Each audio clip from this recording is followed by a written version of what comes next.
देखिए आज हम लोग क्लास 10 का चौथा चैप्टर है। उसके बाद एक चैप्टर और बचेगा आपका केमिस्ट्री में। चैप्टर का नाम है कार्बन और उसके यौगिक। और ये चैप्टर 10th क्लास में नहीं, 10th क्लास, 11th क्लास और 12th क्लास तीनों क्लास के लिए इसेंशियल है। लेकिन रूट स्टेम आपका 10th क्लास से ही स्टार्टिंग है। उसके बाद डिस्क्रिप्शन डिटेल के रूप में 11th क्लास और 12th क्लास, और उसके बाद तो और हायर जितने भी क्लास में जाइएगा, जब तक केमिस्ट्री पढ़िएगा जब तक इसका यूज हमेशा आते रहेगा। तो उस चैप्टर का नाम है कार्बन और उसके यौगिक, कार्बन एंड देयर कंपाउंड। तो कार्बन और उसके यौगिक का अध्ययन हम लोग कहाँ किया जाता है? सबसे पहली बात है तो कार्बन और यौगिक के अध्ययन के लिए एक शाखा बनाया गया है केमिस्ट्री में। उस शाखा का नाम है कार्बनिक रसायन, ऑर्गेनिक केमिस्ट्री। यानी कि कार्बन और उसके यौगिक का स्टडी हम लोग एक केमिस्ट्री का ब्रांच है, उसी का एक पार्ट है। उस ब्रांच का नाम है कार्बनिक रसायन। ऑर्गेनिक केमिस्ट्री का ब्रांच में ही स्टडी करते हैं। तो कहता है कार्बनिक रसायन है क्या? तो अध्ययन की वैसी शाखा, यानी कि रसायन शास्त्र की एक वैसी शाखा जिसके अंतर्गत कार्बन, जितने भी तत्व हैं उसमें सबसे इंपॉर्टेंट है कार्बन ऑर्गेनिक के लिए। तो कार्बन और कार्बन से बने यौगिकों का स्टडी जिस ब्रांच में किया जाता है, जिस शाखा में किया जाता है, उस शाखा को हम लोग कहते हैं कार्बनिक रसायन। अब आप जानते होंगे कि रसायन शास्त्र का जनक कौन है? तो रसायन शास्त्र का जनक लेवोजियर है, जिसको हम लोग हिंदी में लम्बाजे भी कहते हैं, लेकिन इंग्लिश शब्द में लिखेगा तो लेवोजियर लिखेगा। तो केमिस्ट्री का जनक लेवोजियर को माना जाता है। और अगर कहते हैं कि केमिस्ट्री का भारतीय जनक कौन है, तो पीसी राय। याद रखेंगे, केमिस्ट्री का भारतीय जनक है पीसी राय, परमेश्वर चंद्र राय। तो जिसका स्टडी हम लोग कार्बन और उसके यौगिकों का स्टडी जिस शाखा में करेंगे, उस शाखा का नाम है स्पेशली कार्बनिक रसायन। तो कार्बनिक रसायन के अंतर्गत हम लोग कार्बनिक यौगिकों का स्टडी करते हैं, अध्ययन करते हैं। तो कार्बनिक यौगिक क्या है? तो जो यौगिक कार्बन से बने होंगे, जो यौगिक सिर्फ कार्बन से बने होंगे, कार्बन एवं अन्य तत्वों से मिलकर, सिर्फ नहीं, यानी कि सबसे ज्यादा उसमें कार्बन का ही महत्व होती है। तो जो यौगिक कार्बन से बने होते हैं उस यौगिक को कहा जाता है कार्बनिक यौगिक।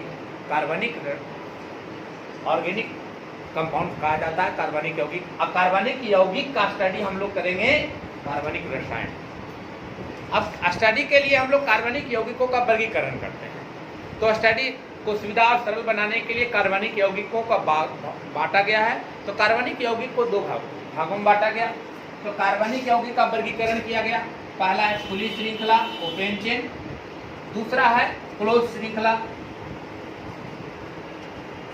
क्लोज चेन यानी बंद श्रृंखला, ओपन चेन यानी कि खुली श्रृंखला। यानी कि कार्बनिक यौगिक में दो तरह की, कार्बनिक यौगिक दो तरह के होंगे। एक ओपन चेन का यौगिक होगा, एक क्लोज चेन का यौगिक होगा। इसीलिए कहा जाता है कि कार्बन सबसे अधिक यौगिकों का रचना करता है। क्यों है? अब यहाँ से एक प्रश्न भी राज हो जाती है कि कार्बन सबसे अधिक यौगिकों का रचना क्यों करता है? तो कार्बन सबसे अधिक यौगिक को रचना करने का दो कंडीशन आपके पास नजर आ रहा है। क्योंकि कार्बन है जो ओपन खुली श्रृंखला का भी निर्माण कर लेता है, खुली यौगिक का भी निर्माण कर लेता है और बंद यौगिक का भी निर्माण कर लेता है। इसमें एक क्षमता है कि खुली श्रृंखला और बंद श्रृंखला दोनों तरह का यौगिक बनाता है। तो अन्य तत्वों की तुलना में तो ज्यादा यौगिक बनाएगा। उसके बाद भी और भी पॉइंट्स हैं कि कार्बन समावयवता का गुण प्रदर्शित करता है, इसके कारण भी कार्बन सबसे अधिक यौगिक का निर्माण करता है।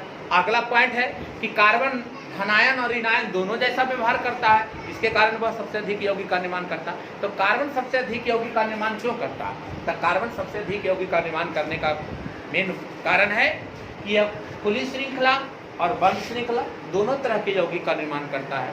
यह समावयवता का गुण प्रदर्शित करता है। यह धनायन और ऋणायन दोनों जैसा व्यवहार करता है, इसीलिए कार्बन सबसे अधिक यौगिक का निर्माण करता है। तो कार्बनिक यौगिक का वर्गीकरण दो रूपों में किया गया, खुली श्रृंखला, बंद श्रृंखला। अब आपको खुली श्रृंखला, तो खुली श्रृंखला को कई भागों में बांटा गया है, लेकिन जब 10th क्लास में जहाँ तक पढ़ना वहाँ तक मैंने लिखा है। आगे जब आएंगे इंट्रोडक्शन में अभी हम लोग बताएंगे वहाँ। लेकिन खुली श्रृंखला को कई भागों में बांटा गया। ऐसा नहीं कि बोर्ड पर जितना लिखा है इतना ही समझ लीजिए कि इतना ही एंड हो गया, नहीं। आगे 11th में जाइएगा तुरंत इसके दुगना बढ़ जाएगा। आओ आगे बढ़िएगा, अब बढ़ता चला जाएगा। क्योंकि सबसे ज्यादा इस पृथ्वी पर कार्बनिक यौगिक ही है, सबसे ज्यादा कार्बनिक यौगिक का ही निर्माण सबसे ज्यादा हुआ है। तो ओपन चेन में hydrocarbon, alcohol, halogen, aldehyde, acid, ketone, ether, amine, Easter, ये आपका खुली श्रृंखला का कंपाउंड है। अब क्लोज चेन में आए तो क्लोज चेन को भी दो भागों में बांटा। पहला एलिसाइक्लिक कंपाउंड, एरोमेटिक कंपाउंड। तो एलिसाइक्लिक कंपाउंड को भी कई भागों में बांटा है, cyclo compound, bicyclo compound, tricyclo compound, spiro compound. Aromatic compound को भी कई भागों में बांटा। दोनों बंध ही हैं, याद रखेंगे कि दोनों बंध ही का भेद है, क्लोज चेन का ही भेद है, लेकिन इसके कंडीशन और इसके कंडीशन में अंतर है। एलिसाइक्लिक अलग कंपाउंड होंगे, एरोमेटिक अलग कंपाउंड होंगे, क्योंकि इसका शर्त अलग है, इसका शर्त अलग है। तो एरोमेटिक कंपाउंड को भी कई भागों में बांटा। उसमें था बेंजीन, टाउलिन, एनिलीन और बहुत सारे हैं, लेकिन आपको 10th क्लास में आपको बेंजीन का स्टडी करना है। समय बचेगा, इन लोगों को भी थोड़ा सा बता देंगे, लेकिन आपको मेनली ओपन चेन में इतने भेद और क्लोज चेन में एक भेद बेंजीन का स्टडी करना है। तो हम इसमें इसका क्लासिफिकेशन जान दें। इस जानने से पहले एक टॉपिक है, याद रखेंगे, जैव शक्ति का सिद्धांत, वाइटल फोर्स थ्योरी। तो वाइटल फोर्स थ्योरी है क्या? जीवन शक्ति का सिद्धांत, जिसे हम लोग कहा जाता है।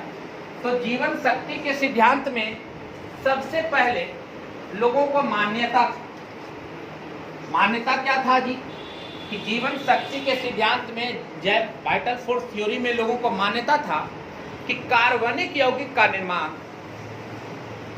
जो ऑर्गेनिक कंपाउंड्स हैं, कार्बनिक यौगिक का जो निर्माण है, जो सिर्फ सजीव, जितने भी लिविंग बींग्स हैं, सजीव स्रोतों से ही प्राप्त किया जा सकता है। इसको लेबोरेटरी में बनाया नहीं जा सकता। सबसे पहले लोगों का ऐसा मान्यता था कि कार्बनिक यौगिक का निर्माण सजीव स्रोतों से ही प्राप्त किया जा सकता है, इसको लैब में फॉर्मेशन नहीं किया जा सकता है। लेकिन 1815 ईस्वी में वोलर और बर्जेलियस, गुरु और शिष्य, वोलर और बर्जेलियस 1815 ईस्वी में सबसे पहले कार्बनिक यौगिक का निर्माण किया। वो सबसे पहला ऑर्गेनिक कंपाउंड जो बना था, उस कंपाउंड का नाम था यूरिया। तो अगर पूछ दे कि सबसे पहला कार्बनिक यौगिक का फॉर्मेशन कौन सा कंपाउंड बना था, तो सबसे पहला कार्बनिक यौगिक जो बना था वो था यूरिया। इसका फॉर्मूला होता है NH2CONH2। तो जीवन शक्ति का सिद्धांत में अंधविश्वास कहिए या लोगों का भ्रम था कि कार्बनिक यौगिक का निर्माण सिर्फ सजीव स्रोतों से प्राप्त किया जा सकता है, इसका निर्माण प्रयोगशाला में नहीं किया जा सकता है। इसी सिद्धांत को सबसे पहले 1815 ईस्वी में बर्जेलियस ने उसने बताया था कि सजीव पदार्थों में कार्बनिक यौगिक का निर्माण एक अदृश्य जीवन शक्ति के द्वारा होता है। इसी सिद्धांत को उसने कहा था जैव शक्ति का सिद्धांत। और सबसे पहला ये कार्बनिक यौगिक जो निर्माण हुआ था वो लेबोरेटरी में, वो था यूरिया। अब यूरिया का निर्माण कैसे हुआ था? तो सबसे पहले अमोनियम साइनेट को गर्म किया था। अमोनियम साइनेट को गर्म करने के पश्चात सबसे पहला जो यौगिक बना था वो यौगिक था यूरिया। अब इसी से ये जो जैव शक्ति का जो अंधविश्वास लोगों का था कि कार्बनिक यौगिक का निर्माण लेबोरेटरी में नहीं किया जा सकता है, तो नहीं, वो भ्रम दूर हो गया और सबसे पहला कार्बनिक यौगिक बना था वो यौगिक था यूरिया। तो इसी सिद्धांत को कहते हैं जैव शक्ति का सिद्धांत, वाइटल फोर्स थ्योरी। अब देखिए हम लोग अब एक एक करके लेकर चलेंगे। ओपन चेन में सबसे पहला भेद है हाइड्रोकार्बन। यहां ध्यान देंगे, हाइड्रोकार्बन सबसे पहला भेद है। हाइड्रोकार्बन या दो तत्वों से मिलकर बना है। देखिएगा, ध्यान दीजिए,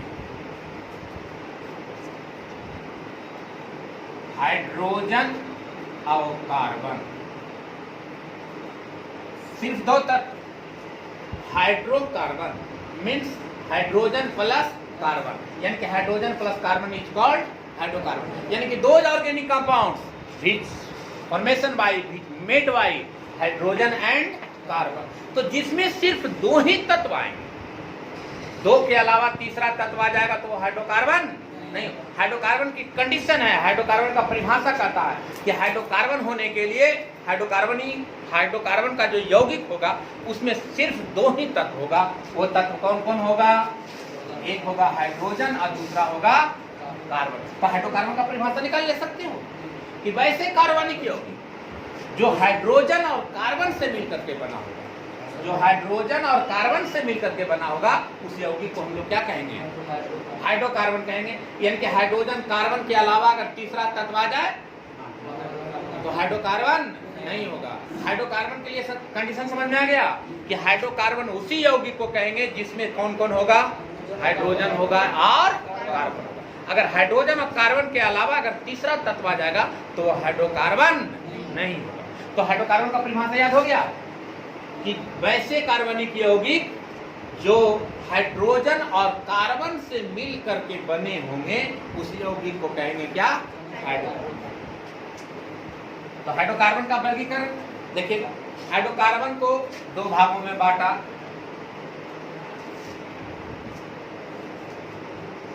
हाइड्रोकार्बन के कितने भागों में बांटा? दो भागों में। पहला संतृप्त हाइड्रोकार्बन को दो भागों में बांटा, संतृप्त हाइड्रोकार्बन और दूसरा असंतृप्त हाइड्रोकार्बन।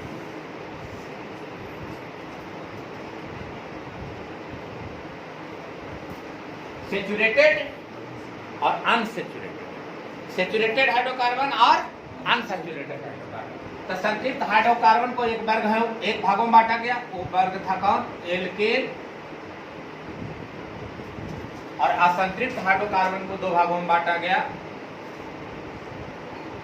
वो था एल्कीन और एल्काइन।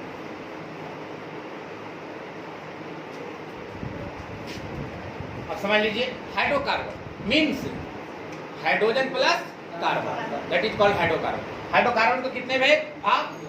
संतृप्त और असंतृप्त। संतृप्त से कितने भाग? एक। वो कौन है? एल्केन। और असंतृप्त के कितने भाग? दो, एल्कीन और एल्काइन। यानी कि शुरू से जोड़े तो इसके तीन भेद हो गए, एल्केन, एल्कीन और एल्काइन। आप बताइए कि तीनों भेद किसका? हाइड्रोकार्बन। यानी कि तीनों में सिर्फ कौन होना चाहिए? हाइड्रोजन और कार्बन होना चाहिए।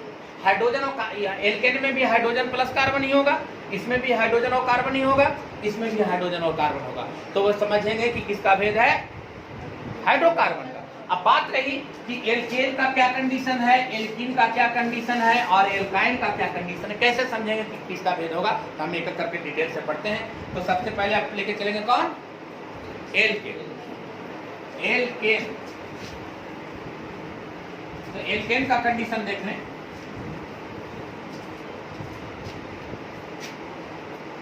एल्केन अभी बना कैसे कैसे, इसको पहले हम लोग डिफाइन कर लें। देखिए, एल और जोड़ एन, एल जोड़, तो एल को कहते हैं वर्ग और एन को कहते हैं प्रत्यय। अब प्रत्यय हिंदी में उपसर्ग और प्रत्यय पढ़े होंगे कि जो किसी शब्द के अंत में लगता है, तो जो किसी शब्द के अंत में लगता है उसको क्या कहते हैं? प्रत्यय कहते हैं। तो देखिए, वर्ग है कौन आपका? एल। एल एक वर्ग है, याद रखें। एल क्या है? एक। और एन क्या है? प्रत्यय। तो एल में क्या जोड़ दिया तो क्या बन गया? एल्केन। और उसी प्रकार देखिएगा आपको दूसरा जो भेद है एल्कीन। एल्कीन तो इसमें क्या है? देखिए, तो ये है एल्क, है ना, हो प्लस क्या? इन। अब देखिए, एल्क हो गया कौन? वर्ग। यहाँ प्रत्यय क्या है? इन है।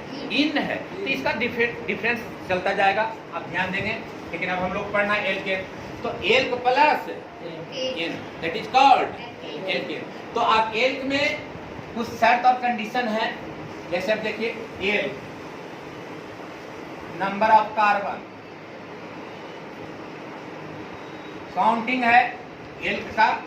अगर है मेथ लिखा, वर्ग कौन है? मेथ। तब मेथ का मतलब क्या हुआ केमिस्ट्री में? यानी कि number of carbon C1, carbon 1। Carbon कितना होना चाहिए? अगर इथ ईथ कहता है तो कार्बन कितना होना चाहिए? 2। Prop carbon, but carbon, pent carbon, hex 6, hept 7 कौन होना चाहिए? Carbon. Number of oct 8, non 9, dec 10 का काउंटिंग है। अब उसी प्रकार का 11 कह दिया तो 11 बोला तो अनडेक 12, 2 डेक 13, ट्राइडेक 14, टेट्राडेक 15, पेंटा डेक 16,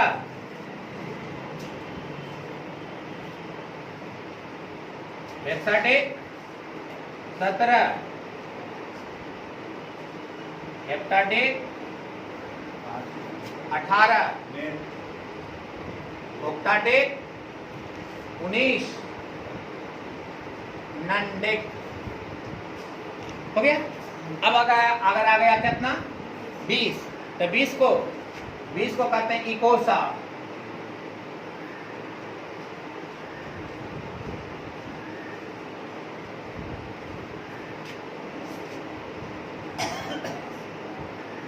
इसको क्या कहते हैं? इकोसा। अब इसी प्रकार आप 100 जितना भी होगा सबका काउंटिंग आप केमिस्ट्री में कार्बन के आधार से कर सकते हैं। जैसे अब 20 को कहते हैं कितना? इकोसा। अब बताइए 11 को क्या कहते हैं? अनडेक। तो डेक माने 10। अब अन मीन्स 1, तो 10 1। अगर हम लोग इसी प्रकार कहते हैं 21, तो 20 को क्या कहते हैं? इकोसा। 20 को अब अन को 1 को अन कहते हैं, तो 21 को कितना लिख सकते हैं बताओ? अन इकोसा हो गया। अगर इसी प्रकार अगर हमको 22 को लिखना तब बताइए 20 को क्या कहते हैं? आज देखिए 12 है तो 1 मने 10 और 2 मने 2, तो 10 है 2। तो अगर हमको 22 के लिखना है तो 2 इकोसा हो गया। अगर इसी प्रकार हम अगर लिखना होगा 30 को, तो 30 को कहते हैं ट्राइकॉन। ट्राइकॉन। अगर 31 आ जाए तो अनट्राइकॉन। अनट्राइकॉन। अगर हमको लिखना है 35 तो 15 पर आ जाए। डेक मैंने 10, अब पेंट मैंने 5 है ना। तो अब यहाँ आना है तो 30 को क्या कहते हैं? ट्राइकॉन। अब 5 को क्या कहते हैं? तो इसको क्या कहेंगे? पेंटा ट्राइकॉन हो गया। उसी प्रकार अगर हमको 40 आ जाए तो 40 को कहते हैं टेट्राकॉन। टेट्रा। 50 को कहते हैं पेंटाकॉन। 60 को हेक्साकॉन। 70 हेप्टाकॉन। 80 ऑक्टाकॉन। 90 नोनाकॉन। अब आ गया कितना? 100। 100 को क्या कहते हैं? 100 को नहीं पढ़े हो? 100 को कहते हैं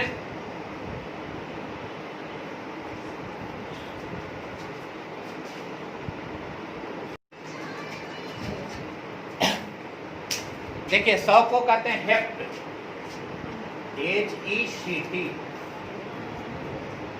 100 को कहते हैं केमिस्ट्री में हेक्ट। अब इसी प्रकार आप आगे भी आपको 10 ही पढ़ना है। थोड़ा हायर क्लास नॉमेनक्लेचर आइएगा तब 20 तक जाएगा नामकरण में। 12, 13, 14 का भी यूज हो जाता है कभी कभी, लेकिन केमिस्ट्री में 100 को कहते हैं हेक्ट। अब इस प्रकार आप यहाँ के बाद 999 तक 3 डिजिट में आप 999 तक लिख सकते हैं। कैसे देख लीजिए, जैसे अगर मान लिया जाए कि कहते 145 को केमिस्ट्री में क्या कहते हैं, तो पहले ये ध्यान देना है आपको कि 145 बना कैसे कैसे, तो 100 + 40 + 5। अगर हम इसको एक साथ जोड़ के लिख दें तो 100 + 45, तो 45 को अलग हम जानते हैं, 5 को भी अलग जानते हैं। तो 5 अब लिखना कैसे है, तो देखिए कैसे लिखना। पहले आप 5 पे आए, तो 5 को केमिस्ट्री में कहते हैं पेन। अब बताइए 5 जब लिखा गया तब बचा ही कितना, 40। तो 40 को कहते हैं क्या,